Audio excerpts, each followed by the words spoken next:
സാദിഖലി ശിഹാബ് തങ്ങളാണ് അവിടുത്തെ തളിപ്പറമ്പ് ജുമാ മസ്ജിദിൻ്റെ ഖാദി. ഒരു ഖാദി എന്ന് പറഞ്ഞാൽ സ്വാഭാവികമായും ഉപദേഷ്ടാവാണ്. അദ്ദേഹം ഇന്നലെ അവിടെ കോഴിക്കോട് ബീച്ചിൽ വലിയൊരു പ്രകടനം നടത്തി വഖഫിനെ സംരക്ഷിക്കാൻ. ഈ വഖഫിനെ ആര് സംരക്ഷിക്കും? മോദിയോടും അമിത്ഷായോടും റിജിജുവിനോടൊക്കെ സമരം ചെയ്യൽ എന്തർത്ഥമാണുള്ളത്? നമ്മൾ സ്വയം വഖഫ് നശിപ്പിക്കുന്ന സമയത്ത് ഇത്തരം ചോദ്യങ്ങളുമായി ഞങ്ങളും രംഗത്തിറങ്ങും.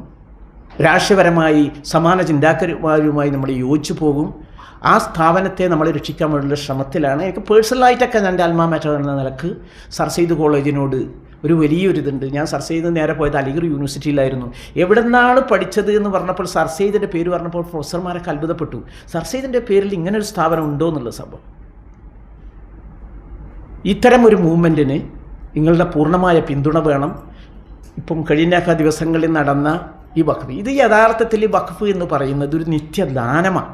ഒന്ന് മനസ്സിലാക്കേണ്ടത്, ഇതൊരു മതപരമായ സ്ഥാപനമല്ല. ഈ ഓക്സ്ഫോർഡ്, കാംബ്രിഡ്ജ്, അതുപോലെ ഹാർവാർഡ് യൂണിവേഴ്സിറ്റി ഒക്കെ നടക്കുന്നത് എൻഡോമെൻ്റ് കൊണ്ടാണ്.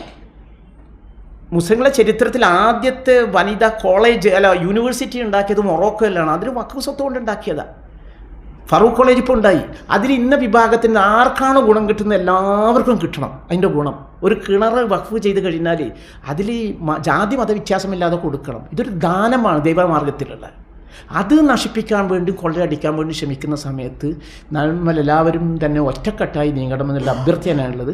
അതിന് വേണ്ട സൗകര്യം നിങ്ങൾ സഹായ സഹകരണങ്ങൾ നൽകണമെന്നാണ് ഇപ്പോൾ അഭ്യർത്ഥിക്കാനുള്ളത്. പുതിയ വാർത്തകളും വിശേഷങ്ങളും ഇനി വിരൽ തുമ്പിൽ. എല്ലാ ഡിജിറ്റൽ പ്ലാറ്റ്ഫോമുകളിലും ഇപ്പോൾ സീ മലയാളം ന്യൂസ് ലഭ്യം.